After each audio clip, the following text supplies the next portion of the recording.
So here we go. So this just came out literally a couple of hours ago, unless I was way behind, but 4 hours ago, yeah. And they finally gave us an update for April 2022 and an actual roadmap of what's ahead. Because we know so far with Halo Infinite, with upcoming season 2, they've just been giving us like a little bit of information. Last month in March, they gave us more information overall of like how they do their development and how they work on stuff and some of the content we should be expecting in the future. But we didn't have an exact roadmap to look at and just be ready for the stuff to come out, especially with a single player campaign. But it looks like there's more information here with this roadmap for season 2 and going forward. So they say here, Season 2 locked and loaded for May 3rd, which is just around the corner. I've been jumping back into Halo in the last 2 weeks, and yeah, there's not that much content, and they need to keep bringing more content to get people to play the game, but the core gameplay of Halo Infinite is outstanding. It really, really is. It's so good. It's by far my favorite first-person shooter to play. Halo in general, but Halo Infinite, they've just, gameplay is smooth, the gunplay is fun, the movement's great. It's like the perfect balanced Halo. And it's unfortunate that the numbers have fallen off because they obviously haven't handled the games as a service style thing as good as they could be. You can tell that they're still learning as they go along because this is the first time that they've really done this. But the core gameplay is incredible. So as soon as the content starts dropping, I think the game is going to get back up there in numbers and explode, especially with like a game mode like Last Part and Standing coming. I think that's going to be a huge hit. I think especially for Twitch and for streamers, a lot of people are going to be jumping into that. So season 2 kicks off May 3rd, and we got a roadmap. And they say, more than anything else, we want this roadmap to be accurate and reliable. This is something that they've continuously talked about. Joseph Staten has said it so many times that they've kind of learned from what happened when they showed off that first trailer of Halo Infinite and all the backlash they got, that they don't want to show stuff until it's ready because it brings them bad PR, and it brings them bad PR, and then they can't deliver on the promises that they are doing, that they are providing to gamers. And obviously you don't want like a Cyberpunk situation, so they're hoping that everything here can be accurate and reliable. Some items and dates are certain, and these are clearly listed. Others are marked as targets or goals. Okay, so they'll give us a kind of an update when that's coming, and they'll become more certain over time. The roadmap timeframe will also expand as we announce longer-term initiatives. In other words, this roadmap is an evolving document, and we'll let you know when we make changes to it. So here it is. Here is the actual roadmap itself. So we know that there's 2 maps, Catalyst for Arena, Breaker for Big Team Battle, and then we saw the 2 game modes yesterday that they went more in depth for. Last Part and Standing looks very exciting. And now they're going to be narrative events. That's interesting, whatever that means. Interference from May 3rd to 16th. And then the Alpha Pack from July 19th to August 1st. So I guess there's going to be narrative events now within multiplayer, which I think is a good thing. Maybe, like, what does that mean, though? Is that going to be like movies? They'll probably talk about it further down. There's going to be a new 100-tier battle pass, free armor core, and earnable credits. Fractured Entrenched, that's going to be another event, May 24th to 30th, so something to look forward to in May. Campaign Network Co-op, so not split screen yet, which better than nothing, but I mean, I want split screen. But that's coming late August. So still a couple more months to wait before we get co-op, online co-op for the campaign. Campaign mission replay, late August target. That one's hilarious to me because that's something that I've been asking for so long. And it's, to me, I understand that there's a lot of stuff that they have to work on, but I don't understand how they shipped Halo Infinite without mission replay. That one blows my mind. I feel like that, how can that be that hard to implement into a game? It obviously is difficult because it's not even coming out with season 2. It's coming out in late August. So there's something with just being able to replay missions that they must have, when they were creating this game and coding it and stuff from the beginning, forgot to bake in to make that an easy just switch where you can just load into a mission. But what do I know? I'm not a game developer. Forge open beta September target. So September, it's There's going to be a beta for that before I guess they launch it fully live, and then quality of life improvements. Season 3 starts November 8th, May, June, July, August, September, October. They're doing another 6-month season. Are they going to continue? That's interesting. I wonder if they're going to continue with 6-month seasons going forward, because I thought they had previously said they were going to do the first season as 6 months, and then after that it was going to be the 3 months each. Looks like season 2 is going to be 6 months as well. Obviously, because they're just far behind on the stuff that they want to get out, that they need to buy themselves more time. And within season 3, new 100 tier battle pass, new maps, new modes, new sandbox items, new narrative events, new fracture events, Forge open beta quality of life improvements, and campaign split screen co-op. Timing to be determined. So that's another one that they are going to probably push off later into season 3.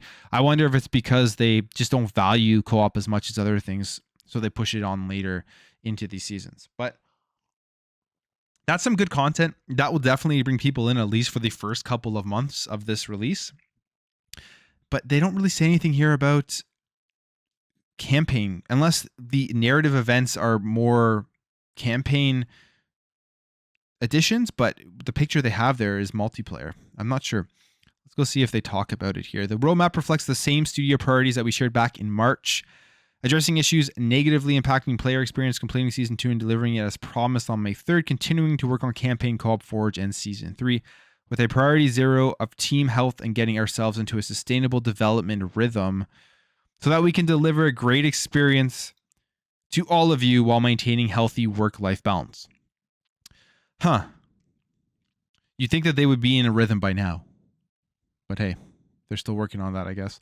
We know we need to deliver more content and more features more quickly. Staying true to priority 0 means that sometimes we need to slow down in order to stay healthy and move faster later, but we're also aggressively looking at ways to accelerate.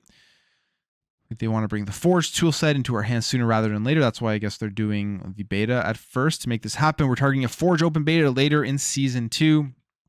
Decide to forego a large-scale formal flighting program and go right into open beta. That's cool. So they're just going to give it to us so everybody can jump in rather than just a select few people, which isn't bad. I think that's actually a pretty good thing. More people are going to be able to already start making content sooner rather than later. I'm sure there'll be a lot of bugs with it if it isn't ready, but hey, hopefully you'll still be able to jump into the maps that people make.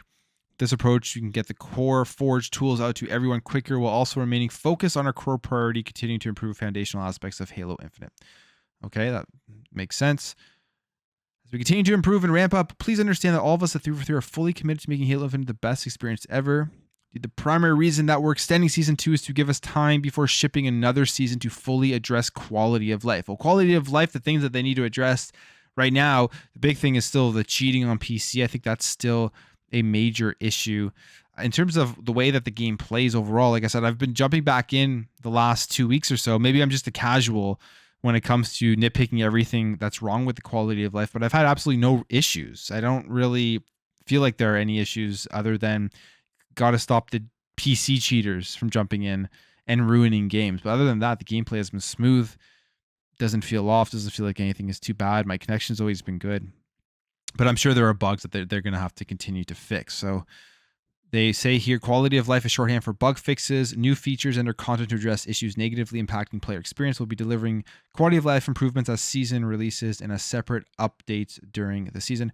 Players facing term for quality of life updates that land during season is drop pods. Okay, so that's what it's going to call. They're going to call it when you get new fixes coming. Much like their ODST namesakes, these release vehicles are meant to drop in hot just as soon as they're ready. Our target is 1 drop pod every month. Okay, so they're going to look at problems. They're going to get feedback from the community. Then they're going to fix those problems once a month. Hopefully, if there are major issues, so they don't wait until the end of the month to add this in. Because if there are huge issues, you got to address those right away. Like the cheating, like that needs to be addressed. I don't know how that hasn't been addressed yet. That is probably one of the biggest reasons why Halo is having issues with the community and people dropping off, is just the cheating overall. You can't have a serious game if you have PC players coming in and just ruining it for everybody. So Season 2 launched now in less than 2 weeks on May 3rd. And then you can see the previews of the maps and the game modes. What else do they talk about here? This is just like the preview. Yeah. So there's the roadmap. There is more content coming. It's not just what they've shown off with the maps and the game modes. It looks okay. It's nothing that really blows me away overall. I'm not like crazy excited about everything here. The thing I'm most excited for again is Last Spartan Standing. I'm really excited to play that. But we have no information on single player campaign content, which is unfortunate. It will be interesting to see what the narrative events are with Interference and Alpha Pack, because they don't talk about that, do they? They don't say what that it is. Narrative. Okay, actually they do. I just missed it. Including brand new multiplayer narrative events that place your personal Spartan into the center of an evolving seasonal storyline. Game modes and much more during community live stream. Okay, so there's going to be a storyline for multiplayer. Interesting. Happy to see that, but I would like to see them push forward the campaign as well. But that's cool that there's going to be some sort of multiplayer narrative to this. Something we kind of knew was coming, because when they showed off Halo Infinite initially with the beta and stuff, there was like the opening cinematic, or even with like the YouTube trailers, there was this cinematic, and then there was like when you go into training, there was some sort of cinematic and a character in there that you talk to. So that isn't surprising. We knew that was coming. So we'll see if it's any good or not, but I definitely want to see them push further the campaign. And then one of the big things I've wanted forever is the mission replay, which is not coming until late August. But what do you guys think about this roadmap? Got some comments here to go through. Let's see what you guys have to say about this. What's up, OCD Gamer? Just started Halo Infinite. It's amazing. I don't know what people are complaining about. Well, I think people aren't complaining about the core game of Halo Infinite. I think they're just complaining about not having enough content within multiplayer and just getting bored of it. But yeah, the core gameplay in general, like I said, is incredible. It's very, very good. The issue is keeping the community and the player base high, so people want to jump in and play it. Need co-op to come back. Online co-op is coming in season 2, but it's not coming until late August. And then split screen co-op isn't coming until season 3, which very weird, but it is what it is. If PlayStation released a game in the state Halo is in, you would be flaming it as unacceptable. Probably not. I don't really flame anything on this channel. I don't really fake outrage anything whatsoever, or outrage in general. I mean, you can. So probably not. That's my answer to that one. I always try to get comments where people are just angry about stuff, and I don't try to get comments, but I do get comments that people are just angry about stuff, and I'm like, this is video games. Just have an opinion, relax. Don't be angry about stuff. There's a lot of different things in the world. Also, Xbox is not interested in making games anymore, clearly services only, but they have it backwards, dumping stuff on Game Pass isn't valid. I mean, that's completely not correct. There's a bunch of single player games that they're working on. They have probably the best studios for Western RPGs in the entire gaming industry, with the amount of Western RPGs that are coming out. You have a game like Hellblade, you have a game like Indiana Jones. Those are all going to be single player narrative experiences. So that's definitely not true. Hey, what's up, Josh? Welcome. Forge mode should be their biggest priority. Yeah, I mean, just to get content. I agree with that in a way, that just to get more content in there where people can always jump in and try something new. So I think they kind of have the same idea, where they're just giving out the beta first rather than to everybody, an open beta, so they can get content quickly. But it's obviously still not close to being ready, because they're not releasing it until September. So still a ways away, which is unfortunate. 6 months. This is an Xbox $1 billion franchise. 6 months for the seasons. I don't know why, because I thought they had said 6 months for the first, and then 3 months after that, like regular. But they're going 6, and we'll see how long season 3 lasts. They obviously just don't want to release anything broken or that is bad quality. They want to make sure when it comes out, people are happy with what's there. The issue with that, the fear with that is, will people be there when this content releases? We've seen the Steam numbers. They don't lie, right? The Steam numbers have fallen off. They're not like just like absolutely terrible, nobody's playing, but they have significantly fallen off since the launch of this game. And if people, I think the issue we're going to see here at season 2 launches, and I wonder if this was going to really hurt the game, but are all those people that have stopped playing after they finished the battle pass, are they going to come back? Like, or are they playing something else that they're hooked on? That's the thing that they're gonna have to contend with. Is if someone's hooked in another game that's keeping them coming back every single day, they may not come back to Halo Infinite, and we'll see what happens with season 2.